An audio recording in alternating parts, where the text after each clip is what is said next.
अब ये नया QR कोड ओला उबर के जैसा मामला है, कुछ नहीं है QR कोड में। 1 लाख रुपया भी नहीं लगेगा, पूरे शहर में हाउस होल्ड के घर में चिपका देंगे हम, या 2 लाख 5 लाख 10 लाख खर्चा कर देंगे। उसके बाद ओला वाला हाल होगा, कार मेरा चढ़ेंगे आप, अब मजा ले रहा ओला वाला, उबर वाला 40% कमी। जैसे टैक्स में वृद्धि पूरे बिहार में, पटना के बाद सिर्फ कटिहार का जनता को कर दिया गया कि टैक्स का इतना चूल क्यों मचा हुआ हर चीज को लागू करने की। जो हमारा मैनुअल सिस्टम उसमें क्या खराबी है, क्यों अभी तक जो सफाई हो रहा है उसी स्वीपर से जब करना है तो नया क्या कर देगा यार। जो वहाँ से जुड़े हुए लोग हैं, इसी के लिए तो हम लोग लड़ रहे हैं, चाहे टैक्स हो, नक्शा हो, होल्डिंग हो, इंजीनियरिंग सेक्शन हो। आजकल एक गार्बेज वाला आया हुआ है, गार्बेज वाला में क्या है 300 रुपया टन दे रहे हैं कि तुम हमारा कूड़ा को मिट्टी में बदल दो, खाद में बदल। बहुत बढ़िया भाई, हम दे रहे हैं। अब उसी एग्रीमेंट में ही मेंशन है कि इसके मिट्टी को नगर निगम को यदि जरूरत नहीं है तो उसको डिस्पोज भी आप करें। आरोप किस पर है? भ्रष्टाचार का आरोप किस पर लग रहा है? भ्रष्टाचार का आयोग जो पिछला नगर आयुक्त था उस पर लग रहा है कि भाई उन्होंने ही सारा कुछ किया।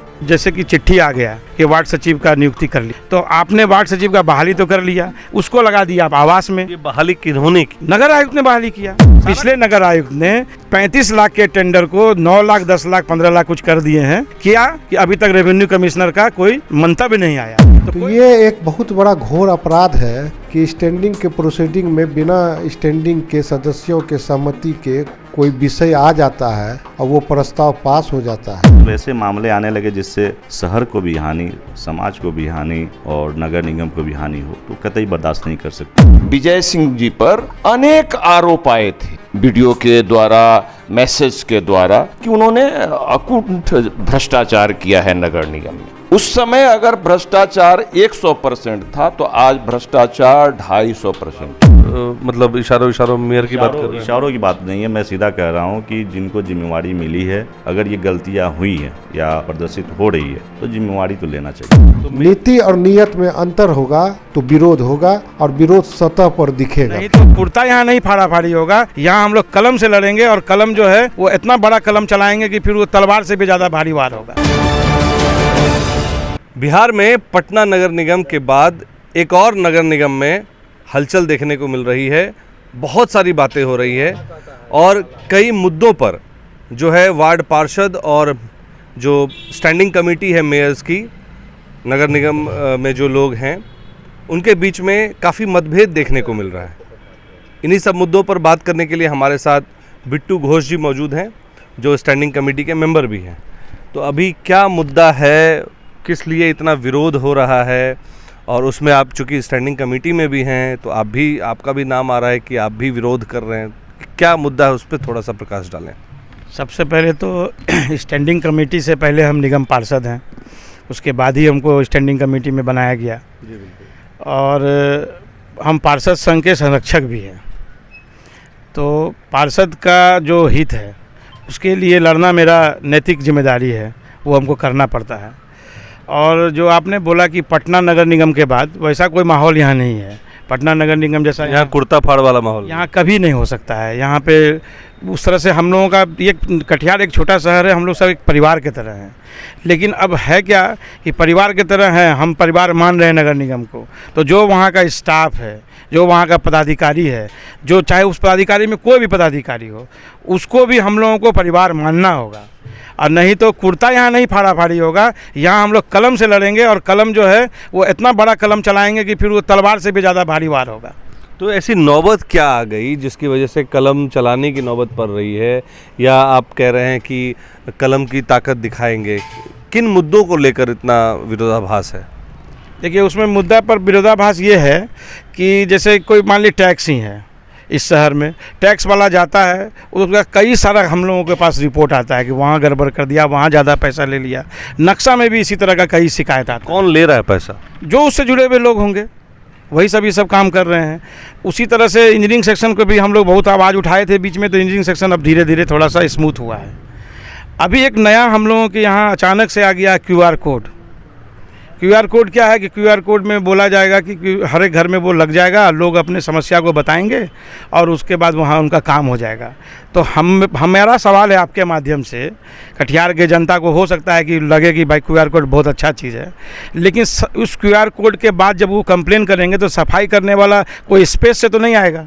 सफाई करने वाला तो आपका जो नगर निगम का जो स्वीपर है, सफाई कर्मी है, पीडब्ल्यूडी लेबर है, जो सुपरवाइज़र है, वही रहेंगे। तो नया क्या हो जाएगा इस क्यूआर कोड आने से? अगर वो बोलेगा कि मेरे यहाँ सफाई नहीं हुआ तो वही सुपरवाइज़र जाएगा, वही स्वीपर जाएगा। अब है क्या कि पहले ही से हम लोगों का इस सफाई में 45 वार्ड में पहले 60 से 70 लाख रुपया खर्चा होता था महीना का। आज के डेट में 2 से 2.5 करोड़ रुपया के करीब हो रहा है खर्चा। अब ये नया क्यूआर कोड ओला उबर के जैसा मामला है, कुछ नहीं है क्यूआर कोड में। 1 लाख रुपया भी नहीं लगेगा, पूरे शहर में हाउस होल्ड के घर में चिपका देंगे हम, या 2 लाख 5 लाख 10 लाख खर्चा कर देंगे। उसके बाद ओला वाला हाल होगा, कार मेरा, चढ़ेंगे आप, अब मज़ा ले रहा ओला वाला, उबर वाला 40% कमीशन। तो हम अतिरिक्त बोझ नगर निगम पर क्यों डालें? 25 लाख के दर से 10 टॉयलेट बना है, 10,000 रुपया महीना भी उसका रेवेन्यू कलेक्शन नहीं है। तो 2.5 करोड़ रुपया का रेवेन्यू कलेक्शन 10,000 रुपया भी नहीं। हम सर्विस दे रहे हैं, इसका ये थोड़ा ही मतलब है कि उसका रेवेन्यू मॉडल नहीं होना चाहिए। रेवेन्यू मॉडल होना चाहिए कि नहीं? आखिर सस्टेन कैसे होगा नगर निगम? ये तो विरोधाभास किस बात को लेकर है कि क्यूआर कोड लागू किया जाना है उसको लेकर है, या उसको जो लगाने के लिए की जो प्रक्रिया है उसको लेकर है? दोनों को है, क्योंकि बिहार में बड़े शहर का पता नहीं कहीं पर है कि नहीं है। हम तो दिल्ली में जाते आते रहते हैं, लखनऊ मेरा ससुराल है, हमने तो नहीं देखा। लेकिन पटना में या कहीं भी लगा नहीं है। जहाँ भी लगा हम जैसे सुने हैं कि मुजफ्फरपुर में लगा था और गया में लगा था, लेकिन वहाँ सक्सेस नहीं है। तो हमारा यही कहने का मतलब है कि जैसे टैक्स में वृद्धि पूरे बिहार में, पटना के बाद सिर्फ कटिहार का जनता को कर दिया गया कि टैक्स का इतना चूल क्यों मचा हुआ हर चीज़ को लागू करने के लिए? जो हमारा मैनुअल सिस्टम, उसमें क्या खराबी है जो हम जो है हर चीज़ को चाहते हैं कि ये बदल के कर दें, वो बदल के कर दें? जो हमारा सिस्टम है उस पर क्यों नहीं भरोसा करें हम? क्यों अभी तक जो सफाई हो रहा है उसी स्वीपर से जब करना है तो नया क्या कर देगा ये आकर के? हमारा ये विरोधाभास है। तो एक बात निकल कर आ रही है कि जो ये डिसीजन लिए गए हैं स्टैंडिंग कमेटी के लोग लिए गए हैं, लेकिन जो और 35 वार्डों की मैं देख रहा था कि उन्होंने एक क्या कहते हैं पारित किया है अपना, एक सब लोगों ने मिलके, और उसको फिर उसका ड्रॉप करने के लिए वो रिक्वेस्ट की है, और शायद वो ड्रॉप भी हो जाएगा जिस धारा के तहत 2005 या 7 की धारा है उसके तहत, जिस खंड 2 में जिसको मेंशन किया गया है। तो उसमें 2 चीज़ें हैं, एक तो क्यूआर कोड है, दूसरा है कि जो उसकी जो पद्धति है उसको लागू करने की वो है, दूसरा जो वार्ड पार्षदों को सचिव मिलने की बात है उस पर है जी। उस पर क्या बोलना चाहेंगे? उस पर ये बोलना चाहेंगे, पहले तो हम क्यूआर कोड पर ही आते हैं, या फिर आपने जो कहा कि 48 के तहत में दे दिया इसलिए गिर जाएगा, इस भ्रांति को पहले दूर कर दे कि 48 के कारण नहीं दूर हो सकता है। जिस समय जब चाहेगा 23 वार्ड पार्षद 45 में, चाहे वो नॉर्मल बैठक ही क्यों नहीं, उस समय भी कोई चीज़ गिर सकता है, उस समय भी कोई चीज़ लागू हो सकता है। सवाल ये, अब दूसरा आपने बोला कि 35 पार्षद ने लिख के दिया है, तो आपको, हमको लग रहा है कि आपको कन्फ्यूजन, कोई उसमें स्टैंडिंग नहीं है। तो आपके जानकारी के लिए बता दें कि 7 हमारा स्टैंडिंग है, इसमें 7 स्टैंडिंग कमेटी, 7 हमारा स्टैंडिंग कमेटी का मेंबर है। 7 में से 7 वहाँ पर उपलब्ध थे। उस 32-33 आदमी जो एक साथ हम लोग कल इकट्ठा हुए थे उसमें स्टैंडिंग के सभी मेंबर थे। सवाल ये नहीं कि हमने पास कर दिया, तो हम अगर पास करिए गलत है तो गलती को कौन सुधारेगा? ठीक है, हम पास कर दिए, हमको उस समय लगा कि हाँ ये चीज़ शहर के लिए ठीक हो सकता है, लेकिन जब हम उसका पता किए हर जगह देश में जहाँ भी इस चीज़ को लागू है या बिहार में कहीं लागू था, जब हमने पता किया तो हमको लगा कि नहीं, ये सिर्फ और सिर्फ पैसे की बर्बादी है, ये सिर्फ लूट खसोट का तंत्र होगा। इसमें जितना भी लूट खसोट हर विभाग में जिस तरह से है उसी तरह ये एक लूट का अड्डा बनेगा। तो कौन लूटेगा इसको? जो वहाँ से जुड़े हुए लोग हैं। इसी के लिए तो हम लोग लड़ रहे हैं, चाहे टैक्स हो, नक्शा हो, होल्डिंग हो, इंजीनियरिंग सेक्शन हो। आजकल एक गार्बेज वाला आया हुआ है, गार्बेज वाला में क्या है कि भाई 300 रुपया टन हम उसको दे रहे हैं, 300 रुपया टन दे रहे हैं कि तुम हमारा कूड़ा को मिट्टी में बदल दो, खाद में बदल दो। बहुत बढ़िया भाई, हम दे रहे हैं। अब उसी एग्रीमेंट में ही मेंशन है कि इसके मिट्टी को नगर निगम को यदि ज़रूरत नहीं है तो उसको डिस्पोज भी आप कर दीजिए। काहे भाई? अगर नगर निगम को ज़रूरत नहीं तो नगर निगम बेच क्यों नहीं सकता है उसको बेच के रेवेन्यू क्यों नहीं ले सकता है? मिट्टी भी उसी का, प्लेस भी हमारा ही, खाद भी वही लेके जाएगा। अरे भाई, तो जो कॉन्ट्रैक्ट जिसके साथ है वही ऐसा, उसके साथ ही ऐसा है। ये कॉन्ट्रैक्ट जो हम लोगों की तरफ से, मान लिया हम लोग स्टैंडिंग के मेंबर हैं, तो हमने कोई चीज़ के लिए अधिकृत कर दिया नगर निगम के नगर आयुक्त को, तो नगर आयुक्त को देखने का काम है ना कि इस तरह का एग्रीमेंट क्यों किया आपने। उस एग्रीमेंट को तो हम पढ़ने नहीं जा रहे हैं, लेकिन ऐसा एग्रीमेंट जब पता चला है तब हम लोग का विरोध है। लेकिन अभी उस सब मुद्दे को छोड़ करके ज्वलंत मुद्दा QR कोड है, उसको हमने निरस्त करने का हम लोगों ने प्लान कर लिया है। हम लोग सब अभी 38 पार्षद इसके लिए एक मत हैं कि ये इसको निरस्त होना है तो निरस्त होना है। 23 में ही हो जाता, लेकिन 38 हम लोग एक मत हैं। तो मेरा एक सवाल है कि जो स्टैंडिंग कमेटी में जैसे 7 लोग, जो आपने कहा कि सातों आपके साथ हैं, इसमें मेयर का क्या रुख है? मेयर इस पर क्या एक्शन ले रही हैं? मेयर साहिबा स्टैंडिंग के किसी भी मेंबर के किसी भी डिसीजन पर, इसका ताज़ा उदाहरण है कि पार्षद निधि हम लोगों ने मांग किया, पूरे बिहार में पटना के बाद सिर्फ कटिहार में है, तो पार्षद निधि में मेयर साहिबा ने हम लोगों के साथ कदम से कदम मिला करके जहां स्टैंडिंग के सातों मेंबर ने दस्तखत किया उसमें वो भी कर दी। बोर्ड में जैसे ही रेजोल्यूशन का बात आया, बोर्ड के साथ वो खड़ी रहीं। मेयर साहिबा ने हमेशा साथ दिया है, इस बार भी साथ देंगी। तो इस बार उम्मीद है कि वो साथ देंगे? एकदम देंगी, क्योंकि उनको जब इस तरह की बात हम लोग बताएंगे तो सब, जैसे पहले हम लोग सब बताए, तो उनको जो चीज़ जायज़ लगता है उसमें वो रहते हैं। तो फिर ये नौबत क्यों आई ये पारित करने की? आप तो मेयर से मिलकर भी कर सकते थे। नहीं, इसमें मेयर से मिलकर हम लोग कर सकते थे, इसमें कहीं कोई दिक्कत नहीं है। लेकिन है क्या कि मेयर सिर्फ मालिक नहीं ना है शहर का, हमारे यहाँ बिहार सरकार की तरफ से एक नगर आयुक्त भी होते हैं।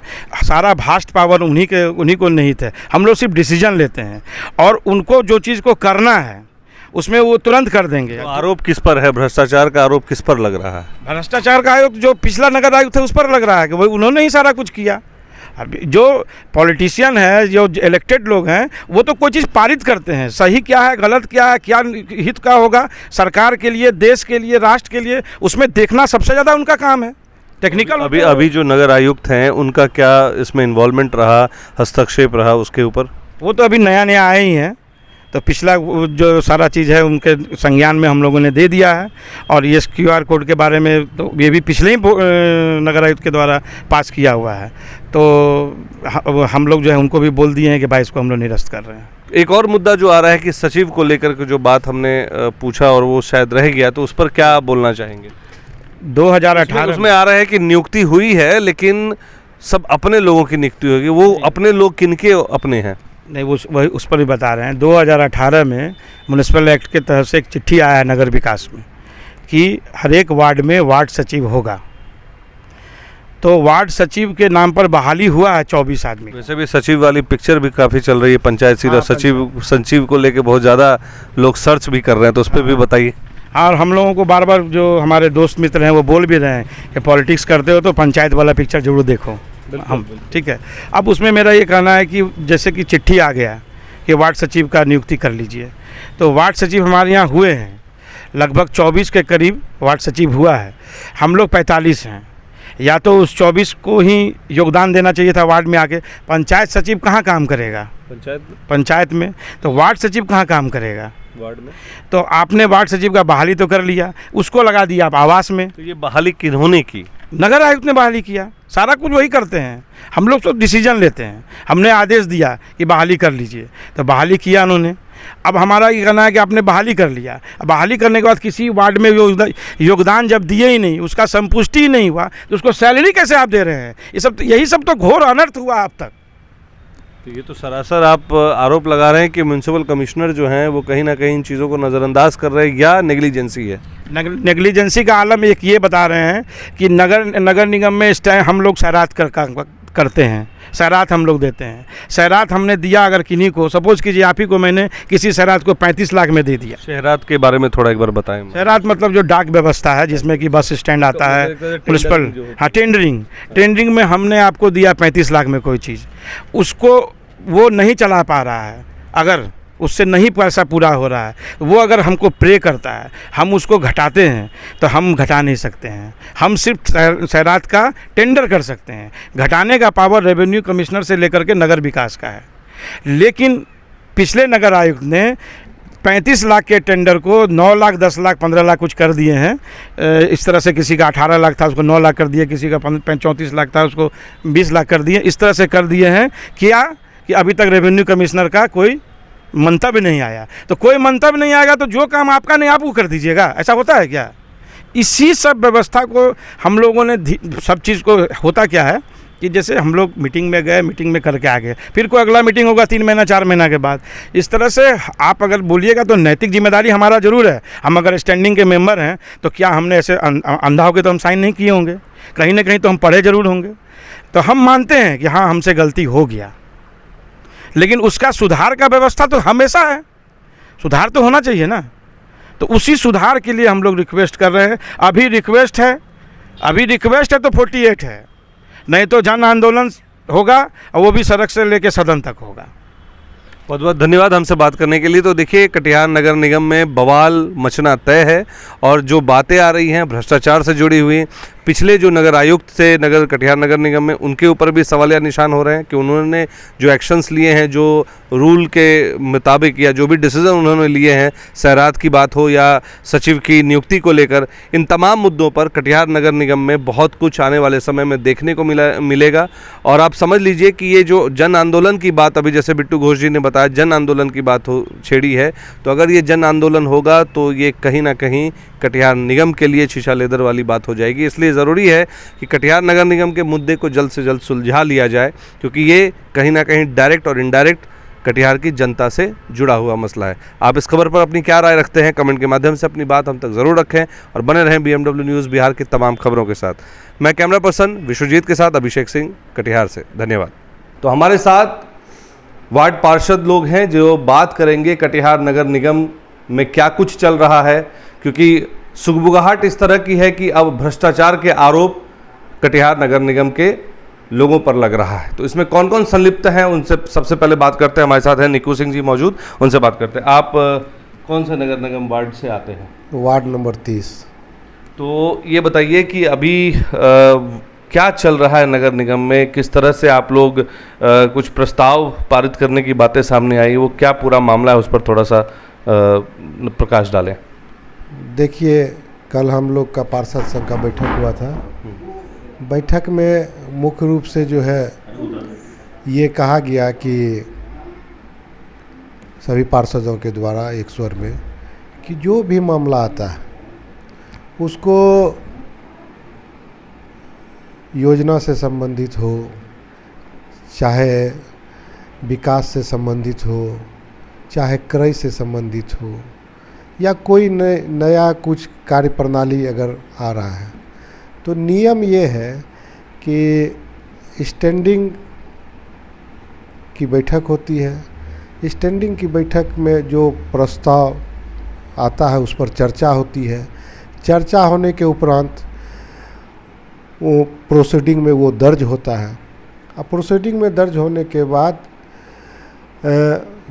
फर्दर प्रक्रिया जो होती है, उन सारे चीज़ों को स्टैंडिंग में जो भी चीज़ आएगी उसको आगामी बोर्ड के बैठक में लाना है अनुमोदन के लिए। अभी हाल फिलहाल में पूर्व के नगर आयुक्त मंगलम सर के समय एक विषय हम लोगों के संज्ञान में आया कि स्टैंडिंग में QR कोड एक सॉफ्टवेयर है, उसको पास कर दिया गया। जब हम लोगों को मालूम हुआ तो हम लोगों ने स्टैंडिंग के जो सदस्य हैं माननीय, उनसे जब वार्ता की तो वो भी इस पर अनभिज्ञता जाहिर किए।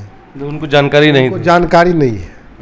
तो ये एक बहुत बड़ा घोर अपराध है कि स्टैंडिंग के प्रोसीडिंग में बिना स्टैंडिंग के सदस्यों के सहमति के कोई विषय आ जाता है और वो प्रस्ताव पास हो जाता है और उसका एग्रीमेंट भी हो जाता है। तो आप ये कह रहे हैं कि जो स्टैंडिंग के मेंबर हैं उनके हस्ताक्षर तो हुए होंगे, तो हस्ताक्षर भी फर्जी हुए होंगे? देखिए, अभी तक जो कटिहार नगर निगम की परिपाटी है, स्टैंडिंग हो कि बोर्ड हो, स्कूल के विद्यार्थी की तरह अटेंडेंस बना लिया जाता है पहले ही। अच्छा। जिस तरह स्कूल में बच्चा का अटेंडेंस नाम पूछ के ABCD करके बना लिया जाता है, ये कटिहार नगर निगम की भी ये प्रॉपर्टी है। और जब हस्ताक्षर सभी माननीय पार्षद विश्वास में कर देते हैं तो उस हस्ताक्षर के आड़ में कुछ ऐसी बातें भी आ जाती है जो चर्चा में नहीं रहती है। इसी का विरोध के लिए कल हम लोगों ने बैठक बुलाया था कि पार्षद जो भी माननीय पार्षद हैं वो किसी स्कूल के विद्यार्थी नहीं हैं, वो एक सदन के मेंबर हैं और सदन की एक गरिमा होती है। जब आप जीरो टॉलरेंस पे ही चल रहे हैं और भ्रष्टाचार मुक्त निगम की बात कर रहे हैं तो फिर ये लुका छिपी क्यों? फिर किससे छिपाया जा रहा है, क्यों किया जा रहा है? किस पर आशंका है कि किसके द्वारा किया जा रहा है ये? जो नीति निर्देशक लोग हैं, जो भी नीति निर्देशक लोग हैं, मैं उनसे ये पूछना चाहता हूँ कि ऐसे विषय वस्तु हम लोगों के सामने क्यों आ रहा है जब आपके तरफ से निगम में ये कहा जा रहा है कि हम लोग जीरो टॉलरेंस पे चलेंगे। तो जब जीरो टॉलरेंस पे चल रहे हैं तो सारा पार्षद आपके साथ जीरो टॉलरेंस पर कंधा से कंधा मिलाकर चलने के लिए तैयार है, लेकिन नीति और नीयत में अंतर होगा तो विरोध होगा और विरोध सतह पर दिखेगा भी। चलिए, तो विरोध सतह पे दिखना शुरू हो चुका है क्योंकि प्रस्ताव पारित कर लिया है। आपका शुभ नाम और आपका वार्ड का? मनोज राय हमारा नाम हुआ, वार्ड पार्षद प्रतिनिधि हैं वार्ड नंबर 21 से। तो ये बताइए, विरोध हो रहा है, अब 2.5 साल का कार्यकाल लगभग तय हो गया है, क्या परेशानी आ रही है, क्यों विरोध किया जा रहा है और कब तक ये चलता रहेगा? क्योंकि इससे तो जनता का ही नुकसान हो रहा है। मैं आपको स्पष्ट कर देना चाहता हूं कि पूर्व में हमने सशक्त अस्थायी समिति से इस्तीफा दिया था, मैं उसका मेंबर भी था और मुझे खुशी थी कि मैं उसका मेंबर था, परंतु बहुत सारे जो हमको देखने को मिलने लगा तो हमने बाद में सारे मैं उस इंटरव्यू में बोला था कि परत दर परत ये भ्रष्टाचार और ये अनियमितता खुलेगी और मेरे पास सारे सबूत हैं। जो मैं कहा था वो परत दर परत और सारे सबूत के साथ ये सामने आने लगा है। और ये जो अभी होने लगा है ये सिर्फ हमको दर्द नहीं था, क्योंकि ये जानकारी बाहर आता नहीं था, बाहर लोगों को था नहीं और विश्वास पे सारे लोग काम कर रहे थे क्योंकि सबको विश्वास था कि अच्छे काम हो रहे हैं। ये जब ऐसे मामले आने लगे जिससे शहर को भी हानि, समाज को भी हानि और नगर निगम को भी हानि हो तो कतई बर्दाश्त नहीं कर सकते हम लोग। इसके खिलाफ हम लोग मोर्चा बांधे हुए हैं और जो भी करना हो इसके आगे हम लोग करेंगे। तो अब तो मान लेते हैं विरोध के नाम पर आप लोगों ने जो कागज़ या प्रस्ताव पारित किया है वो आप वो प्रस्ताव दिखा सकते हैं? कौन सा प्रस्ताव है? ये मैं बता देता हूँ, जब ये पास हुआ था इसमें मैं मौजूद था। अच्छा, उस समय मैं स्टैंडिंग में था। तो आपको मैं अपने दर्शकों को बता दूं, ये प्रस्ताव रखा गया है, ये आप देख सकते हैं मेरे साथ कागज़ में। इसमें कुल कितने लोगों ने अपनी सहमति जताई है? टोटल 35-36 लोग थे। 35 लोग हैं। और अब मैं आपको बता दूं, और ये प्रस्ताव किस अधिनियम के तहत लाया गया वो भी मैं आपको जानकारी दे दूं, जो इस लेटर में है। बिहार नगरपालिका अधिनियम 2007 की धारा 48 की उपधारा 2 के अनुसार निम्नलिखित एजेंडे पर बैठक आहूत करने के संबंध में। और उसके बाद ये सारा लंबा चौड़ा लिस्ट है जिसमें सारे पार्षदों 4500 पार्षद में जिसमें कि 35 लोगों की सहमति आ गई है। और मैं आपको बता दूं कि इसमें जो बैठक जिस मुद्दे पर की गई थी वो था एक QR कोड को तत्काल प्रभाव से निरस्त करने हेतु चर्चा और सभी माननीय पार्षद को कार्यालय की व्यवस्था तथा वार्ड सचिव उपलब्ध कराने पर चर्चा। और इसको लेकर ही तो वार्ड सचिव भी आप लोगों को मुहैया नहीं कराया गया। मैं आपको बता देता हूँ, यही मैं बताना चाह रहा हूँ कि मैं इस स्टैंडिंग में जब था तब का ये पेपर है जो लागू हुआ और हमने उस समय इसका विरोध भी किया था, परंतु और पार्षद बोले कि बोर्ड में आएगा तो फिर इसका हम लोग विरोध करेंगे, लेकिन ये बोर्ड में नहीं आया और इसकी एग्रीमेंट भी, मतलब ये दोनों प्रस्ताव पास हो चुके हैं और बिना जानकारी के, बिना जानकारी का किसी भी पार्षद को पूछ ले QR कोड है क्या। ये लेटर कब का है? ये लेटर तो हम लोगों ने कल के मीटिंग में तैयार किया आपने किया है तो ये निरस्त करने के लिए। हाँ, ये निरस्त, क्योंकि ये जब धरातल पे आने की बात हुई, एग्रीमेंट हो गया, जब हम लोग को पता चला एग्रीमेंट हो गया तो भाई ये कैसे हो गया। और ऐसे मामले जो आपने कहा पार्षदों के लिए जो सचिव की जो बातें हो रही है, ये सचिव की बहाली भी आप सुनेंगे तो आपका मतलब कि लगेगा कि क्या हुआ ये सचिव की बहाली। चलिए सचिव की बहाली हम सर से ले लेते। सर आपका पूरा नाम? मेरा नाम मनोज कुमार मिश्रा है। मेरा वार्ड 37 है। मेरी पत्नी वहाँ की नगर निगम पार्षद हैं। आप उनके प्रतिनिधि हैं? जी, मैं उनका प्रतिनिधि हूँ। तो क्या देखिए साहब, सचिव की अपॉइंटमेंट? देखिए साहब, मैं बड़ा स्पष्ट बोलता हूँ, स्पष्ट वक्ता हूँ मैं। 2023 में जब चुनाव हुआ था तो इसी भ्रष्टाचार के मुद्दे पर चुनाव हुआ था। जब चुनाव होना 2-3 दिन ही बाकी था, तो उसके पहले इसके पूर्व मेयर विजय सिंह जी पर अनेक आरोप आए थे, वीडियो के द्वारा, मैसेज के द्वारा, कि उन्होंने अकुंठ भ्रष्टाचार किया है नगर निगम में। और इसी मुद्दे पर जहां तक उनके लोग सहयोगी थे या जो लोग इसमें संलिप्त थे, उनको जनता ने नकार दिया। 33 नए सदस्य चुन के आए नगर निगम में से, जिन्होंने अच्छा काम किया था वो जीत के आए। लेकिन 3-4 महीना तक, मैं एक सिंगल पार्षद हूं, कि 3-4 महीना नगर निगम को रीड करने के बाद मैंने पत्राचार प्रारंभ किया। और मैं आपको बताता हूं, मैं दबी जुबान में नहीं कहता, उस समय अगर भ्रष्टाचार 100% था तो आज भ्रष्टाचार 250% है। मैं पार्षद प्रतिनिधि नहीं, मेरी पत्नी ने लिखी, मैं तो लेटर ले जाके दे देता हूं। मेरी पत्नी ही की मैं बात कर रहा हूं कि रेगुलर नगर निगम में पत्राचार किया, प्रत्येक बिंदु पर मैंने अंगुली उठाई, और जिन जिन विषय वस्तु पर मैंने अंगुली उठाई, इंगित किया, वो सारे बिंदु आज के दिन स्पष्ट नजर आता है कि सभी चीज में गंडगोल हुआ। तो क्या लग रहा है कि किसके द्वारा किया जा रहा है, किसकी सहभागिता है, कौन लोग मठाधीश बैठे हैं? जो मठाधीश वाली बातें नहीं है, जिनको जिम्मेवारी शहर ने दिया और जो ऑफिशियल हैंडल करते हैं, एग्जीक्यूटिव करते हैं, सबसे बड़ी जिम्मेदारी उनकी होती है। तो आप मतलब इशारों मेयर की बात कर रहे हैं? इशारों की बात नहीं है, मैं सीधा कह रहा हूँ कि जिनको जिम्मेवारी मिली है, अगर ये गलतियाँ हुई हैं या प्रदर्शित हो रही है तो जिम्मेवारी तो लेना चाहिए। तो मेयर के ऊपर घुमा फिरा के आरोप है। देखिए साहब, आप पत्रकार हैं, इसी शहर के पत्रकार हैं। हम लोगों ने 250 से 300, 260 डस्टबिन लगाए थे। आज एक भी डस्टबिन आपको कहीं दिखाई देता है रोड पे? क्या पहले ECL का बल्ब आज 5 साल से वो काम कर रहा है। आज जो आपसे मैं पूछूं कि जेम कंपनी का बल्ब का नाम सुने? जेम कंपनी का नाम सुने हैं? कटिहार का किसी बच्चा से पूछिएगा कि जेम कंपनी क्या है, बता देगा इलेक्ट्रिसिटी के बाजार में। तो महाराज, आप 1300 का बल्ब 4000 में खरीद के लगाते हैं, और मेंटेनेंस हर इंसान लीख को देख के भी कार्य करता है, उसका मेंटेनेंस भी नगर निगम करेगा। पहले ECL का मेंटेनेंस आज भी ECL कर रहा है साहब, लेकिन इसका मेंटेनेंस कौन करेगा? बोला नगर निगम करेगा। इंस्टॉलेशन कौन करेगा? नगर निगम करेगा। तो उस समय ये आरोप लगा कि बल्ब के खरीदारी में, स्ट्रीट लाइट के खरीदारी में 1000 रुपया का धांधली हुआ। अभी कितना का हुआ अब जनता बतावे, जनता खुद बतावे कि जो है कि नहीं। आज हम इंस्टॉल करते हैं बल्ब, कहीं लगाते हैं, 15 दिन में जो है कि नहीं लाइट खराब।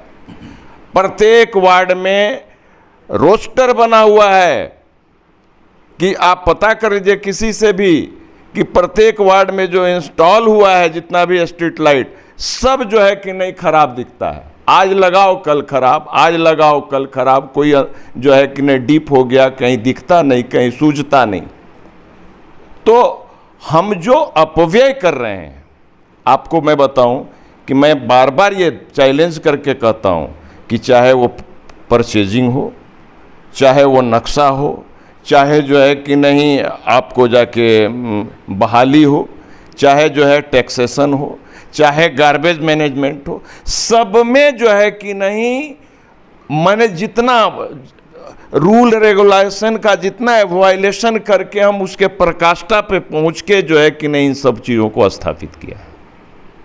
चलिए, तो अब ये बात आ रही है कि ये जो 2 नियमावली जो लागू की गई QR कोड है, क्या इसमें भी उस तरह की धांधली आप देख रहे हैं कि कुछ अपने ही लोगों को दिया गया, ऐसी भी बात सामने आ रही है? जिनको भी दिया गया है प्रक्रिया ही गलत है। हमारा विरोध प्रक्रिया पर है। आप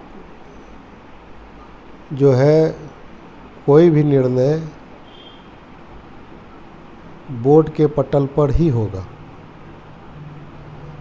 बोर्ड के पटल पर बिना निर्णय के कोई भी प्रस्ताव अमल में लाया जाता है तो वो अवैध है। और यहाँ तो बोर्ड तो दूर, स्टैंडिंग के माननीय सदस्य तक को इसकी भनक नहीं लगी। बिना तथ्य के बहुत बातें हैं, लेकिन इन सब बातों का जवाब हमको चाहिए, कटिहार के आवाम को चाहिए। और ये जवाब अगर गैरवाजिब है तो उसका भी प्रूफ हमको चाहिए।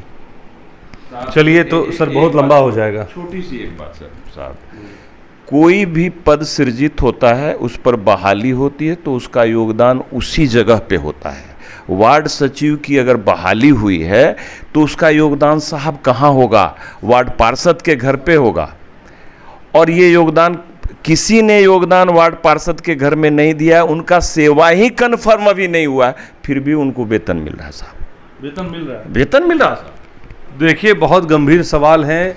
सचिव का चयन हो जा रहा है, उसको वेतन भी मिल जा रहा है, लेकिन वार्ड पार्षदों के लिए जिन सचिवों का चयन होना था उन वार्ड पार्षदों को पता नहीं है। गंभीर सवाल है कि QR कोड जैसी सॉफ्टवेयर की को यूज़ किया जाता है, उसके बारे में स्टैंडिंग कमेटी के लोग डिसीज़न ले देते हैं, लेकिन वार्ड पार्षद को भनक तक नहीं है। ये तमाम मुद्दे जो हैं, इसको लेकर जो बैठक आहूत की गई, अब उसको निरस्त करने के लिए इन लोगों ने, जो वार्ड पार्षद है जिनका विरोध है इन सब बातों को लेकर, उन्होंने विरोध कर दिया है। और अब जो है, और जो बात निकल कर आ रही है, कुछ स्टैंडिंग कमेटी के जो लोग हैं वो भी इन वार्ड पार्षदों के साथ है। तो ये देखना होगा नगर आयुक्त को भी, क्योंकि उनके कार्यकलापों से कुछ हद तक ये लोग सहमत भी हैं, लेकिन जहां उनकी इन्वॉल्वमेंट होनी चाहिए, जहां पर उनका हस्तक्षेप होना चाहिए, वहां हस्तक्षेप नहीं होके, जिसकी वजह से थोड़ी सी नाराज़गी उनके प्रति भी दिख रही है। लेकिन जो गंभीर आरोप है कि पूरा नगर निगम कटिहार भ्रष्टाचार के साए में पल रहा है। अब इस कितने का भ्रष्टाचार इन 2.5 सालों में हुआ, ये जनता सवाल करे। आप हमें कमेंट के माध्यम से अपनी बात रखें। आपके मन में क्या सवाल हैं वो भी आप ज़रूर लिखें। हम कोशिश करेंगे इस मुद्दे से जुड़े हुए और भी जो लोग हैं उनसे भी बात करने की। फिलहाल के लिए बने रहें BMW न्यूज़ बिहार की तमाम खबरों के साथ। मैं हूं अभिषेक आपके साथ। धन्यवाद। सूर्या हॉस्टल, एक बार अपने बच्चे को जरूर भेजें। सीमांचल का सर्वश्रेष्ठ हॉस्टल, 4ठी कक्षा से 10वीं तक कोचिंग एवं ट्यूशन निःशुल्क, बेहतरीन और हर सुविधा से लबरेज। हमारा पता है दलन कटिहार। संपर्क करें 7903-464641 पर। हमारा वीडियो अगर आपको अच्छा लगा हो तो आप हमारे वीडियो को लाइक करें, शेयर करें और हमारे चैनल को सब्सक्राइब जरूर करें।